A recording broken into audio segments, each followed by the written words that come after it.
pessoal, tudo bem? Meu nome é Verônica, eu sou professora de Histologia e Embriologia e hoje eu quero conversar com vocês sobre o processo de gametogênese masculina. Mas antes de falar desse processo, queria saber de você. Você já está inscrito no meu canal? Se não, vai lá, se inscreve, compartilha, ativa o sininho e comenta. Diz para mim o que você achou dessa aula de hoje. Diz para mim que curso você faz e onde você estuda. E se eu estou te ajudando com esse canal. Vamos lá?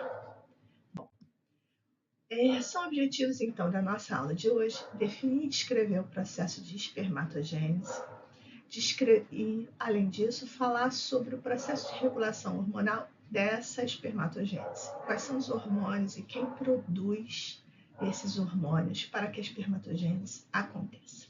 Tudo bem? Vamos lá? O processo de espermatogênese, ele começa a partir de divisões celulares. A gente tem dois tipos de divisões celulares que acontecem durante a espermatogênese, sendo que o primeiro vai acontecer lá no período pré-natal, a gente vai ver daqui a pouco, que são as mitoses das espermatogônias, inicialmente das células germinativas primordiais.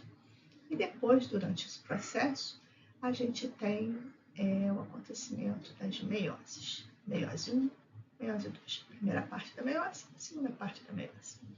Lembrando que na mitose, que é uma divisão celular que acontece com as células somáticas, a gente tem células filhas que são iguais à célula-mãe.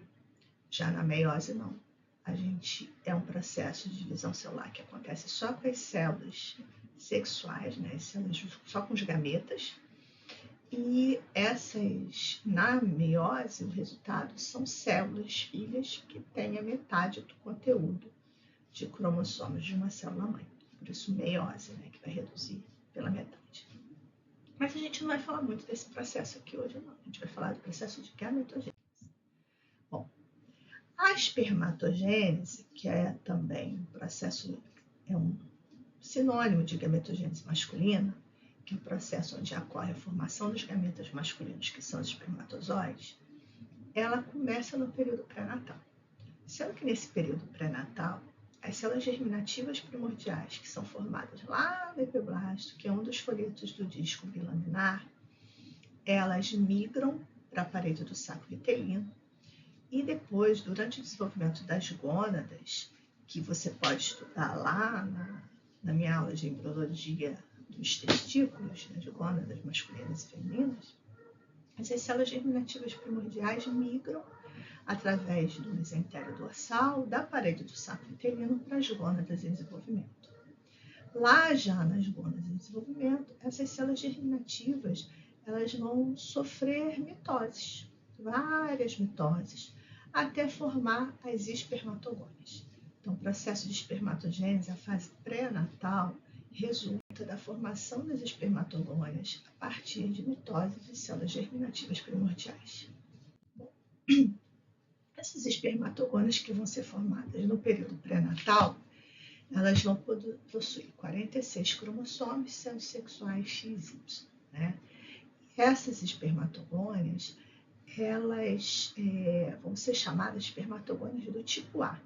E elas continuam sendo espermatogônias do tipo A até a puberdade. Lá na puberdade, elas vão sofrer novas mitoses, vão ter várias gerações de espermatogônias do tipo A, sendo que a última geração das espermatogônias do tipo A vai se diferenciar em espermatogônias do tipo B. E são as espermatogônias do tipo B que, na puberdade, por indução da testosterona, vão se diferenciar em espermatócitos primários. Então, bastante atenção aqui. De espermatogônia para espermatócito primário não há divisão celular, e sim diferenciação.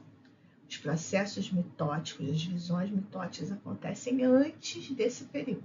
Então, acontecem lá no período pré-natal, tá? E depois, antes dali da puberdade.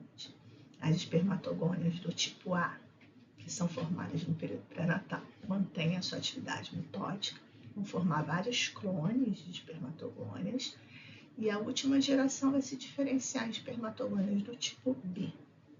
E são essas espermatogônias do tipo B que se diferenciam na puberdade em espermatócito 1 ou espermatócito primário.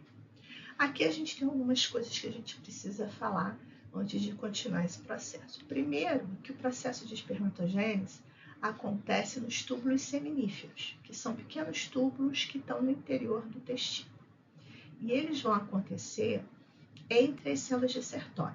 As espermatogônias, elas ficam lá junto da membrana basal, na parte basal das células de Sertoli. E conforme elas vão sofrendo divisões, elas vão ascendendo em direção à luz dos túbulos seminíferos, mas sempre entre as células de Sertoli. Essas células de Sertoli possuem junções celulares que vão formar o que a gente chama de barreira hematotesticular, que é importante para quê? Para proteção das células germinativas, né, dos gametas que estão sendo formados, porque eles vão ser diferentes das células somáticas normais. Então, essa barreira hematotesticular impede a destruição dos espermatozoides que estão sendo formados durante a espermatogênese. Uma outra coisa importante é que tanto as células germinativas femininas quanto masculinas, no período pré-natal, elas vão sofrer mitoses e vão entrar no estágio pré-meiótico. Porém, as células germinativas masculinas que vão resultar na formação da espermatogônia, melhor falando, das espermatogônias do tipo A, essa meiose vai ser inibida, tá? Parece que as células de Sertoli produzem um fator inibidor da meiose masculina, evitando que, ainda no período pré-natal, as espermatogônias se diferenciem em espermatócitos primários e esses espermatócitos primários iniciem a meiose. Fato esse que não acontece na gametogênese feminina, que a gente vai ver numa próxima aula. Então, continuando aqui, a gente lembra que as espermatogônias do tipo B se diferenciaram na puberdade em espermatócitos primários. Isso aconteceu no interior dos túbulos seminíferos por indução da testosterona, ok? Bom, lá ainda nos túbulos seminíferos, esses espermatócitos primários vão sofrer a meiose 2 e vão sofrer a primeira divisão meiótica, tá? Então, tem uma diferenciação de espermatogônia em espermatócito primário. Espermatócito primário inicia e termina a meiose 1, tá? E aqui na meiose 1, que é uma meiose reducional, vão ser formados 2 espermatócitos secundários, cada um com 23 cromossomos Y. Bom, esses espermatócitos secundários vão então sofrer uma segunda divisão meiótica, que é a meiose 2. Na meiose 2 não há duplicação do DNA. Então aqui a gente tem uma separação das cromátides irmãs e a formação, então, que resulta dessa meiose 2 são 4 espermátides, 2 de cada espermatócito secundário, sendo que essas espermátides também têm 23 cromossomos. Só que aqui são 23 cromossomos com cromátides duplas e aqui são 23 cromossomos com cromátide única, tá? A segunda divisão meiótica a gente chama de divisão equacional, que a gente mantém o número de cromossomos, só diminui o número de cromátides. Bom, essas espermátides, ainda nos túbulos seminíferos, ainda entre as células de Sertoli, vão sofrer um processo de diferenciação, que a gente chama de espermiogênese. E o que vai acontecer? Na espermiogênese. Na espermiogênese, as espermátides, que são células que possuem 23 cromossomos X ou Y, elas vão se diferenciar. Em espermatozoides. Então, a espermiogênese, durante a espermiogênese, não acontece mais divisão celular, e sim, somente um processo de diferenciação, tá? E a espermiogênese continua acontecendo nos túbulos seminíferos no interior dos testículos, e ela é uma etapa da espermatogênese. Durante essa etapa da espermatogênese, as espermátides, que são essas células aqui, vão se diferenciar no espermatozoide, que é essa célula aqui. O espermatozoide ele tem uma cabeça, onde a gente vai encontrar um núcleo e um capuz contendo enzimas que a gente chama de acrossoma. Ele tem uma peça intermediária, onde estão localizadas as mitocôndrias. Essa peça intermediária da cauda do espermatozoide, então internamente a gente tem os microtúbulos formando o flagelo, e tem essa peça aqui principal da cauda. Bom, como é que essa célula aqui, o que vai acontecer para essa célula se diferenciar nessa? Bom, a gente pode perceber aqui nesses esquemas que uma das coisas, né, uma das etapas, um dos processos que acontece durante a espermiogênese é a diminuição do volume citoplasmático.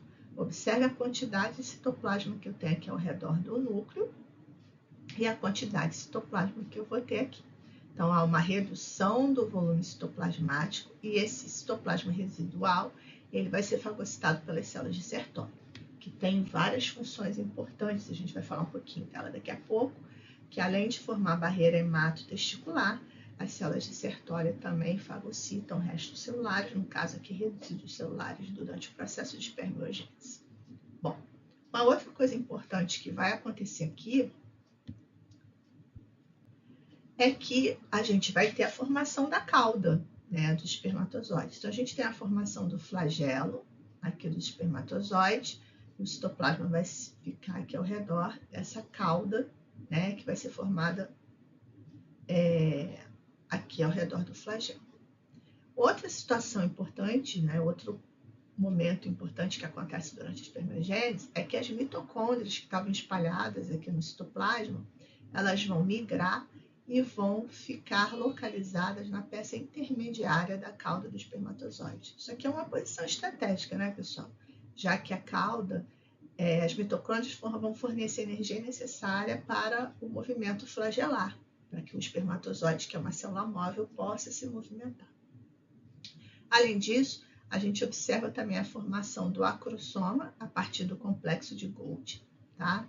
Que vai ficar situado aqui na cabeça do espermatozoide. Esse acrossoma contém enzimas importantíssimas para a passagem do espermatozoide pelas camadas, pelos envoltórios do gameta feminino, que a gente chama de ovócito secundário, durante o processo de fecundação.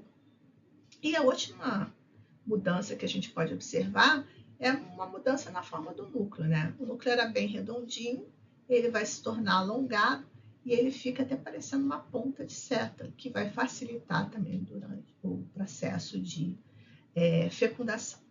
Tá? Bom, essa espermatogênese que a gente já viu que acontece a partir da puberdade, ela é estimulada por hormônios. E esses hormônios, né, ou melhor falando, o hormônio que estimula a espermatogênese, é um hormônio só, é a testosterona, é produzido por células que estão ao redor do túbulo seminífero, no tecido conjuntivo ao redor do túbulo seminífero, e são as chamadas células intersticiais de Leydig. As células intersticiais de Leydig, elas vão produzir a testosterona a partir de uma indução do hormônio LH, que é produzido lá na hipófise. Então, o LH, que é o hormônio luteinizante, é um hormônio também encontrado no sistema reprodutor feminino, ele induz as células de Leydig a produzirem testosterona. A testosterona, ela vai atuar nos túbulos seminíferos, né? Então tem uma atuação aqui parácrina, e a gente vai ter testosterona que vão para a corrente sanguínea e são responsáveis pelos caracteres sexuais masculinos, né? Secundários, tá? Essa testosterona que vai aqui ficar nos túbulos seminíferos, ela fica ligada a uma proteína que é produzida pelas células de Sertoli por indução do FSH. Essa proteína é chamada de ABP, que é a proteína ligadora de andrógeno. A ligação da ABP com a testosterona faz com que os níveis de testosterona nos túbulos seminíferos sejam ideais para que ocorra a espermatogênese. Então, uma outra função importante da célula de Sertoli é a produção da ABP. E esses níveis ideais faz com que a espermatogênese aconteça. Bom, níveis altos de testosterona na corrente sanguínea vão provocar um feedback negativo na hipófise e a hipófise vai parar de produzir LH, consequentemente, o LH não vai induzir a produção de testosterona pelas células de Leydig. A produção de ABP pelas células de Sertoli vai ser estimulada pelo FSH, como eu falei, só que a produção de FSH vai ser inibida por um hormônio que é produzido também pelas células de Sertoli, que é chamado de inibina. Então, aqui não tem um feedback negativo, a gente vai ter um outro hormônio que vai inibir a síntese de FSH, consequentemente, a célula de Sertoli não vai, então, produzir o ABP. Bom, pessoal, todo esse processo de espermatogênese tem uma duração de aproximadamente 64 dias, tá? A formação dos espermatozoides acontece nos testículos, dentro dos túbulos seminíferos, porém a sua maturação, que não está aqui nesse processo, vai acontecer no epidídimo, que é um outro órgão do sistema reprodutor masculino. Esses 64 dias, lembrando que é em torno, aproximadamente, nada em biologia é certo, exato, nós não estamos falando de uma ciência exata, é dividido mais ou menos nesses períodos. Então, a mitose das espermatogônias acontece mais ou menos em 16 dias. A meiose 1, que é a divisão em que o espermatócito primário vai se dividir em espermatócito secundário, dura mais ou menos 8 dias. A meiose 2, que é a divisão do espermatócito secundário em espermátides, vai durar aproximadamente 16 dias. E a diferenciação das espermátides em espermatozoides, que é o processo de espermiogênese, dura aproximadamente 24 dias, ok? Então, pessoal, recordando tudo que a gente falou até agora, o que a gente falou do processo de gametogênese masculina, que também é chamado de espermatogênese? Bom, primeira definição, esse processo é o processo de formação dos gametas masculinos. E quem são os gametas masculinos? Os espermatozoides. Durante a espermatogênese, acontece inicialmente a diferenciação das células germinativas primordiais em espermatogônias, isso no período pré-natal. Essas espermatogônias elas já vão sofrer mitoses, e as espermatogônias que são formadas durante esse período são as espermatogônias do tipo A. Bom, depois, na puberdade, as espermatogônias do tipo A vão continuar sofrendo mitose e algumas delas vão se diferenciar em espermatogônias do tipo B. As espermatogônias, então, do tipo B, isso por indução da testosterona no interior dos túbulos seminíferos, que são túbulos testiculares, entre as células de Sertoli. Essas espermatogônias do tipo B vão se diferenciar em espermatócito primário. Basicamente, elas vão crescer. A gente viu que o espermatócito primário é maior do que a espermatogônia do tipo B. Bom, depois, essas espermatogônias do tipo B, que se diferenciaram em espermatócitos primários, os espermatócitos primários, que resultaram da diferenciação de espermatogônias do tipo B, vão sofrer a primeira meiose, a meiose 1. E, em seguida, sofrem a meiose 2, resultando na formação de espermátides. Para cada espermatogônia, a gente tem a formação de 4 espermátides. Essas 4 espermátides, elas vão sofrer um processo de diferenciação, que é chamado de espermiogênese, onde elas adquirem uma cauda, onde há a formação do acrosoma, onde há a redução do volume citoplasmático do espermatozoide, né, da espermática para espermatozoide, é uma redução do volume citoplasmático, onde há o alongamento do núcleo e onde há a formação da cauda. Acho que eu falei tudo, né? Formação da cauda, migração das mitocôndrias para a peça intermediária da cauda, alongamento do núcleo, formação do capuz. Bom, essa diferenciação resulta em espermatozoides. Os espermatozoides, o processo de formação e maturação dura em torno de 64 dias, tá? A maturação que a gente fala aqui é o processo, não é bem maturação aqui, tá, gente? O processo de formação e diferenciação dura em torno de 64 dias. Esse processo é estimulado pela testosterona e o ABP, lembrando que a testosterona é produzida pelas células de Leydig e o ABP pelas células de Sertoli. E a produção dos espermatozoides acontece no testículo e a maturação no epidídimo. Então, aqui o processo de formação do espermatozoide vai durar em torno de 64 dias, tá? É formação e diferenciação, né, das espermátidos e espermatozoides, a gente viu no quadro anterior, e esse processo de formação acontece no testículo e maturação no epidídimo, ok, pessoal? Então, deixa eu pegar aqui, marcar aqui, ó, o processo de formação. Vamos riscar aqui esse maturação, tá? Então, o processo de formação dos espermatozoides dura em torno de 64 dias. A gente viu isso no quadro anterior. Essa produção acontece no testículo. Depois ele vai para o epidídimo e fica lá amadurecendo, tá? É no epidídimo que ele adquire mobilidade. É a partir do epidídimo que o espermatozoide sai durante a ejaculação. O espermatozoide não vai sair do testículo durante a ejaculação. E aí, pessoal? Entenderam tudo? Perfeito? Tudo bem? Tá aqui de novo a bibliografia que eu sempre gosto de consultar e passar para vocês, que é o Moore, o Langman e o Larsen. No Larsen que fala bem dessa questão da inibição da meiose, tá? Lá nas células germinativas, durante o processo de formação das gônadas, tá? Tem um quadrinho lá que explica isso bem direitinho, mas os outros dois livros são muito bons, eu gosto muito deles, tá bom? Pessoal, obrigada por tudo, por mais esse dia, por mais atenção nesses minutinhos. Espero que vocês tenham gostado. Se gostaram, vai lá, dá um like, compartilha, se inscreve no canal quem não está inscrito e me segue aí nas redes sociais. Está um pouquinho parado, mas eu vou movimentar isso, tá bom? Um beijo, até a próxima.